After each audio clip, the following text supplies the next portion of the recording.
Le plan d'intervention avec ou sans diagnostic, bien le comprendre et l'appliquer.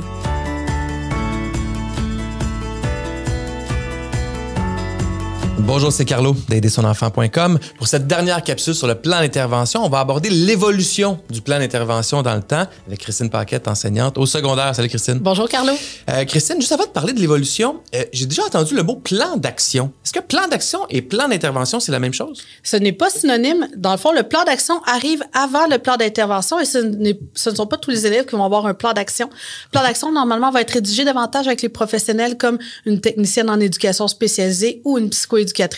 Ça va être davantage par rapport au comportement. C'est là où on va mettre des mesures universelles davantage dedans pour voir si éventuellement on doit aller vers le plan d'intervention. Mais ça va être davantage par rapport au comportement qu'on va mettre en place un plan d'action. Je comprends. Allons-y avec l'évolution du plan d'intervention. Mon enfant a 11 ans, a un plan d'intervention. Ses notes augmentent, ça va bien. Est-ce qu'il perd son plan d'intervention parce que ça va mieux? Ça dépend vraiment de la caractéristique de l'enfant. Si c'est un enfant, exemple, qui va être dyslexique, dysorthographique, dysphasique, dyspraxique, non, parce qu'en réalité, il doit continuer à utiliser son outil technologique. Donc, pour continuer à utiliser son outil technologique, on nécessite un plan d'intervention. Mais dans le cas, exemple, où c'est un enfant qui a eu plus une fébrilité, puis même parfois, on va voir des éléments qui vont se dérouler à la maison, du côté personnel, qui vont faire que l'enfant va être moins efficace à l'école. Donc là, peut-être qu'on pourrait mettre en place un plan d'intervention avec certaines adaptations, exemple, le tiers-temps supplémentaire. Et éventuellement, bien, l'année d'après, tout va bien. Donc, si l'élève n'a plus besoin du tiers-temps, on pourrait fermer le plan d'intervention après, bien évidemment, avoir consulté l'élève et les parents. Et je pense que c'est super pertinent ce que tu dis en lien avec les difficultés et les troubles de comportement. Tu sais, c'est pas un enfant va pas toujours avoir des troubles de comportement de la naissance à la mort. Là, il y a de l'évolution là-dedans. Et donc, ce que je comprends, c'est qu'un enfant dont le comportement s'améliore ou se dégrade, on peut voir une évolution dans le plan d'intervention dans le temps. C'est merveilleux parce que le plan d'intervention est un document qui est vivant, qui doit être révisé. Donc, ce qui veut dire qu'on est mieux d'aller avec un objectif qui va être plus concret, plus court dans le temps et accessible à l'élève. Souvent, on va parler d'objectifs SMART. Donc, S pour spécifique, M pour mesurable, A dans l'action, R pour réaliste et T dans le temps. Donc, on est mieux d'y aller avec un objectif plus petit, plus concret et que l'élève l'atteigne et faire wow, bravo! Maintenant, on va te mettre un autre objectif. On va parler, entre autres, exemple, des élèves qui vont avoir des difficultés d'adaptation, les difficultés d'habileté sociale. Ouais. Donc, il faut laisser le temps aux professionnels d'enseigner ces habiletés sociales-là à l'enfant.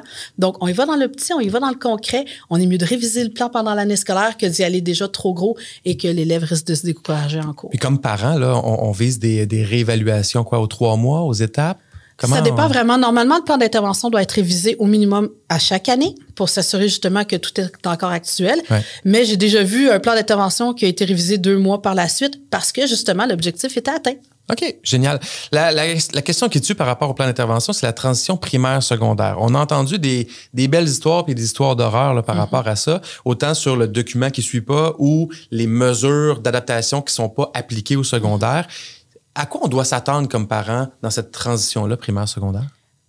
De un, la recommandation que je donnerais, c'est de s'assurer d'avoir toujours la copie papier du fameux plan d'intervention, ce qui veut dire que si l'enseignant entre en contact avec vous ou vous entrez en contact avec l'enseignant et que l'enseignant fait comme « Hey, mais non, pas de plan d'intervention », évidemment, vous numérisez, vous envoyez à l'enseignant et le plan d'intervention, normalement, prend directement place, ce qui veut dire que dès le moment où le plan d'intervention est reçu à l'école secondaire, nous sommes tenus d'appliquer les mesures qui sont mises en place, qui sont des adaptations. Parfois, malheureusement, au primaire, il y a des éléments qui vont être mis en place qui sont des modifications et qui ne sont pas possibles au secondaire.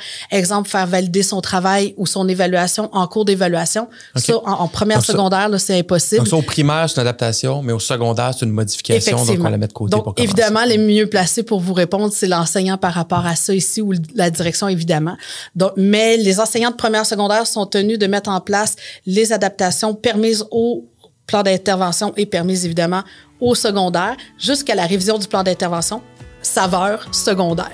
OK, génial. Merci beaucoup, Christine. Ça fait plaisir.